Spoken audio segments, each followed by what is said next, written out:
بسم اللہ الرحمن الرحیم۔ السلام علیکم ورحمۃ اللہ وبرکاتہ۔ آپ سب دیکھ رہے ہیں میرا یوٹیوب چینل اسلام ود حورین۔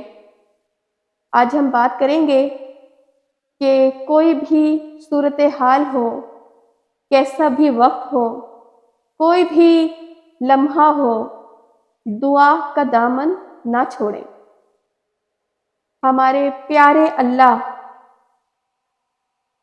پاک فرماتے ہیں کہ جب بندہ مجھے پکارتا ہے تو میں اس کی دعوت کو قبول کرتا ہوں اور اس کو ویسا ہی جواب دیتا ہوں جس طرح سے اس کا گمان ہوتا ہے، جیسے کہ وہ چاہ رہا ہوتا ہے، جیسے کہ اس کی دعا ہوتی ہے۔ دعا بہت بڑی عبادت ہے۔ وقت گزرنے کے ساتھ ساتھ اور زندگی کے جو معاملات ہیں ان میں ہم کبھی کبھی نمازیں چھوڑ دیتے ہیں، قرآن پاک، ذکر، تسبیحات، ان سب کے ساتھ ساتھ ہم دعاؤں کو بھی چھوڑتے چلے جا رہے ہیں۔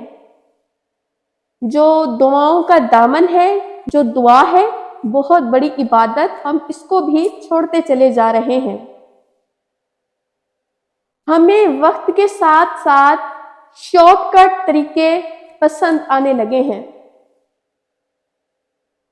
آپ کو میں یہ بتا دوں کہ جو شیطان ہے وہ ہم سے ایسے ایسے ہی کام کرواتا ہے اور ایسے ہی کام کروا کر وہ خوش ہوتا ہے جس سے ہمارے جو روحانیت ہے اس کو خوشی نہ ملے، اس کو وہ تسکین نہ ملے، ہماری روح کو وہ چین نہ ملے، اس طرح کے وہ کام کروا کر خوش ہوتا ہے۔ اب جب شیطان دیکھتا ہے کہ بندہ جو ہے وہ ہر وقت اس کی جو زبان ہے وہ تر ہے ذکر الہی سے اور دعا سے، کیونکہ شیطان جانتا ہے کہ دعا جو ہے وہ بہت بڑی عبادت ہے۔ دعائیں مانگنا، صرف اللہ پاک کی ذات سے مانگنا، یہ اللہ پاک کو بہت پسند ہے۔ یہ فلاں بندہ بہت دعا کرتا ہے تو وہ اس کو اس راستے سے ہٹا کر دوسرے متبادل راستے سے گزارنے کا مشورہ دیتا ہے، اور جو بندہ ہے وہ سمجھ نہیں سکتا۔ جو دین کے راستے پر ہے، جو پورا پکا سچا عہد کر لیتا ہے کہ میں جو کام کر رہا ہوں بھلے مجھے اس کا رسپانس ویسا فی الحال نہیں آ رہا لیکن میں نہیں چھوڑوں گا۔ جو شیطان کے بہکاوے میں نہیں آتا وہ تو کامیاب ہو کر ہی رہتا ہے، بھلے وہ آج ہو یا کل ہو، وہ کامیاب ہو کر ہی رہتا ہے۔ اب جو کچھ لوگ ہوتے ہیں وہ کہتے ہیں کہ ہم نے بہت دعائیں کی اور جو اس کا رزلٹ ہے وہ ویسا نہیں ملا، ہماری وہ فلاں دعا قبول نہیں ہوئی، تو وہ شیطان کے بہکاوے میں آ کر شیطان جو عمل کروانا چاہتا ہے وہ اسی ہی راستے پر نکل پڑتے ہیں۔ اب شیطان کیا چاہتا ہے؟ شیطان یہی نہیں چاہتا کہ جس چیز سے آپ کی روح کو سکون ملتا ہے، جو عمل آپ کر رہے ہیں اس سے آپ کا اللہ آپ سے راضی ہو رہا ہے، وہ کام آپ نے کرنا ہی نہیں ہے۔ اب آپ کو چھوٹی سی میں آپ کو مثال دیتی ہوں۔ جب ہماری گورنمنٹ نئی سڑک بنانے کے لیے ارادہ کرتی ہے، نئی سڑک بناتی ہے، تو نئی سڑک جب وہ بنانے کا کام شروع کر دیتی ہے یا ابھی انہوں نے شروع کرنا ہوتا ہے تو ایک بہت بڑا بورڈ لگا دیا جاتا ہے جس پر لکھا ہوتا ہے کہ آگے جانا ممنوع ہے، آگے مت جائیں، اور یعنی جو راستہ ہے وہ آپ بدل لیں، متبادل راستہ اختیار کریں۔ تو ان کا جو مقصد ہے کہ آپ راستہ بدل لیں، اس سے یہ ہے کیونکہ اگر انہوں نے آپ کو راستہ نہ دیا تو کیونکہ اب سب نے وہیں سے ہی گزرنا ہے تو وہ وہیں سے ہی پھر گزرنا شروع ہو جائیں گے، تو پھر نہ سڑک کی تعمیر ہوگی اور اس میں جو دشواریاں ہیں وہ مزید سے مزید پیش ہوں گی، اور جو لوگ ہیں، پبلک ہے، ان کو بھی بہت زیادہ نقصان ہوگا۔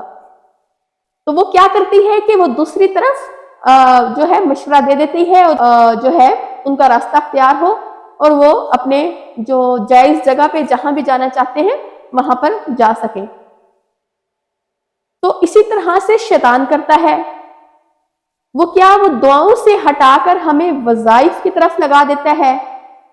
اب میں آپ سے یہ کلیئر کرتی چلوں، میں نے یہ نہیں کہا کہ وظائف جو ہے وہ پڑھنا یا اس پہ عمل کرنا گناہ ہے، بالکل بھی ایسا نہیں ہے، لیکن میں بھی آپ کو وظائف بتاتی رہتی ہوں، لیکن ایسا نہیں ہے کہ ہم وظائف کے ساتھ ساتھ دعائیں بالکل ہی چھوڑ دیں۔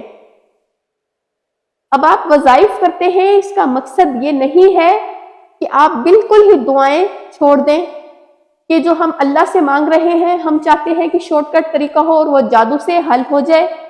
اب وظائف کر رہے ہیں تو صرف وظائف پر ہی آپ کا جو اعتماد ہے، یقین ہے، وہ اسی پر ہی رہے۔ تو وظائف کرنا غلط نہیں ہے، لیکن میں آپ کو یہ بتانا چاہ رہی ہوں کہ جو شیطان ہے وہ ہمیں اب اس طرح سے شارٹ کٹ راستوں کی طرف لے چلا ہے، وہ ہمیں اب ان باتوں پر زیادہ یقین دلوانے لگا ہے کہ جو وظائف ہیں وہ جلدی سے جلدی پورے ہوتے ہیں، جبکہ دینے والی لینے والی ذات جو بھی اس دنیا میں ہو رہا ہے، ہوتا چلا آ رہا ہے اور ہوتا چلا جائے گا۔ جو زندگی کے سارے معمولات ہیں، نقصان ہے، فائدہ ہے، سب کچھ بے شک اللہ پاک کی ذات کرتی ہے اور ہمیشہ کرتی رہے گی۔ جو بھی ہمارے ساتھ ہوتا ہے، ہمارا فائدہ یا نقصان،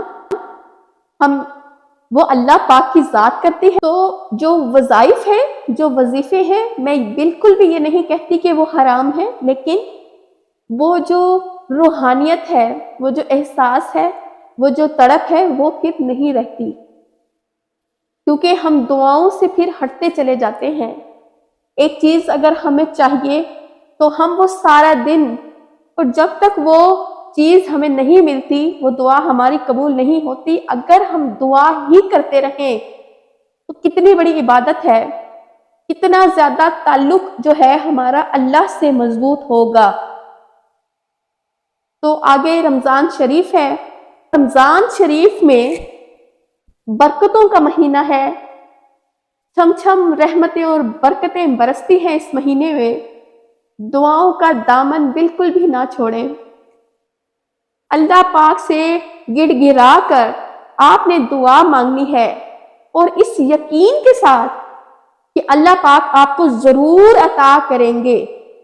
اور وظیفہ جو ہے وہ کبھی بھی آپ نوٹ کر لیں کہ ہم وظیفہ پڑھتے ہیں، مانگتے نہیں ہیں، تو وظیفے میں وہ جذبات نہیں ہوتے جو ہماری ایک دعا میں ہوتے ہیں، کیونکہ دعا میں ہم وہ چیز مانگ رہے ہوتے ہیں۔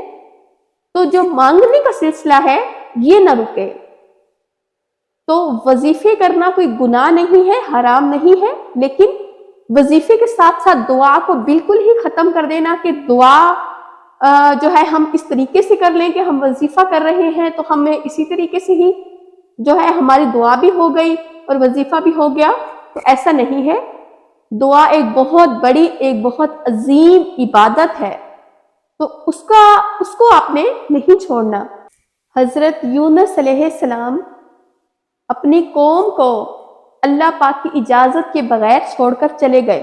اللہ کی طرف سے آپ کو تنبیہ ہوئی، سمندر میں ڈالے گئے، مچھلی نے حضرت یونس علیہ السلام کو نگل لیا۔ حضرت یونس علیہ السلام مچھلی کے پیٹ میں بیٹھ کر دعا مانگ رہے تھے کہ لا الہ الا انت سبحانک انی کنت من الظالمین، کہ اے اللہ تیرے سوا کوئی عبادت کے لائق نہیں ہے، سبحانک تو ہر عیب سے پاک ہے، انی کنت من الظالمین میں ہی قصوروار ہوں، یعنی میری ہی غلطی ہے، تو پاک ہے۔ اب اس دعا میں کیا ہے کہ اپنی غلطی کا اعتراف ہے، اپنی غلطی کا اعتراف ہے۔ جو پیغمبروں کی دعائیں تھیں ان کو بھی ہم نے وظیفے بنا کر پڑھنا شروع کر دیا ہے۔ تو اس میں کیا ہے کہ بے شک کہ جو تیری ذات ہے، جو تیری ہستی ہے، وہ ہر عیب سے پاک ہے۔ جو میرے ساتھ ہو رہا ہے وہ بے شک تو نے نہیں کیا، جو اس میں غلطی ہے، جو اس میں قصوروار ہے وہ میں ہوں، وہ میں ہوں، جو قصوروار ہے وہ میں ہوں، اس میں اپنی گناہ یعنی اپنی غلطی کا اعتراف ہے۔ تو جب بھی کوئی بھی آپ کو غم آئے، پریشانی آئے، تو حضرت یونس علیہ السلام کی اس دعا کو آپ نے مانگنا ہے، لا الہ الا انت سبحانک انی کنت من الظالمین۔ تو میرا آپ سے جو کہنے کا مقصد ہے وہ یہ ہے کہ وظیفہ جو ہے وہ پڑھا جاتا ہے اور دعا جو ہے وہ مانگی جاتی ہے۔ جو دعا ہے وہ ہمارا تعلق اللہ پاک سے بہت مضبوط کرتی ہے، کیونکہ جب ہمیں دعا مانگنے کی عادت ہو جاتی ہے کہ ہم نے کچھ بھی اگر نہیں ہے ہمارے پاس، ایون یہی کہا گیا ہے اسلام میں، اگر آپ کے پاس نمک بھی نہیں ہے اور آپ کے جوتے کا تسمہ بھی ٹوٹ گیا ہے تو وہ بھی اپنے اللہ سے مانگو بے شک۔ تو یہی دعاؤں کا سلسلہ جو ہے وہ ہم نے پہلے کم کرنے کے ساتھ ساتھ بالکل اب ختم کر دیا ہے۔ تو دعاؤں کا سلسلہ مضبوط کریں اپنے اللہ سے، کیونکہ جب یہ مضبوط ہوتا ہے تو پھر اللہ پاک سے آپ کا جو تعلق ہے وہ مضبوط ہوتا ہے۔ اور جب دعا مانگے تو اس طرح مانگے جس طرح بھکاری مانگتا ہے، جس طرح ایک فقیر مانگتا ہے، بہت گڑ گڑا کر دعا مانگے اور ہر وقت دعا مانگے۔ پتہ نہیں کون سا وقت ایسا ہو، کون سی گھڑی ایسی ہو جو قبولیت کی ہو، اور جو آپ کی مانگی گئی دعا ہے وہ فوراً اللہ پاک سن لے اور اللہ پاک قبول منظور فرما دے۔ اسی لیے کہتے ہیں کہ ہر وقت دعا کو لازم قرار دو، ہر وقت دعا کو لازم پکڑو، کیونکہ یہ نہ جانے کون سی قبولیت کی گھڑی ہو، کون سا ایسا وقت ہو کہ جب اللہ پاک کن فرما دے۔ آگے رمضان شریف ہے، رمضان شریف کے اس بابرکت مہینے میں اللہ پاک آپ کا اور میرا دعاؤں کا جو سلسلہ ہے اس کو بڑھائیں، اس کو مضبوط کریں، اللہ پاک سے آپ کا اور میرا رشتہ اور تعلق بہت ہی زیادہ مضبوط ہو۔ ہمارے پاس کچھ بھی نہیں ہے، ہمارے گھر میں ہماری کوئی دعا، ہماری کوئی پریشانی، ہمارا کوئی غم، وہ صرف ہم اللہ سے بیان کریں اور ہر وقت دعاؤں میں کریں۔ دعا کا جو تعلق ہے، جو یہ عبادت ہے، یہ مت چھوڑیں، اس کا ساتھ مت چھوڑیں، اور رمضان شریف میں اپنی دعاؤں میں مجھے بھی یاد رکھیں اور ہر وقت دعا کریں، ہر وقت دعا کریں۔ اور ایک اور بات کہ زندگی کی جو خواہشات ہیں وہ تو کبھی بھی نہ ختم ہونے والی ہیں، تو دعاؤں میں یہ ضرور مانگا کریں کہ نہ جانے یا اللہ پاک میرا کب جو وقت ہے اس دنیا میں وہ ختم ہو جائے، تو اللہ پاک مجھے دوزخ کی آگ سے نجات فرما، میرے گناہوں کو معاف فرما، میری بخشش فرما۔ اور ایک اور دعا کہ یا اللہ پاک ہم سب کو مرتے دم کلمہ نصیب فرما۔ اپنے لیے یہ دعا مانگیں، سب کا بھی جو خاتمہ ہے وہ ایمان پر ہو۔ جو ضروریات زندگی کی دعائیں ہیں کہ جو ہم اپنی خواہشات کی دعائیں مانگتے ہیں، اس کے ساتھ ساتھ یہ دعائیں مانگنا مت بھولیں۔ تو جو دعاؤں کا سلسلہ ہے اس کو اور مضبوط کریں۔ جزاک اللہ۔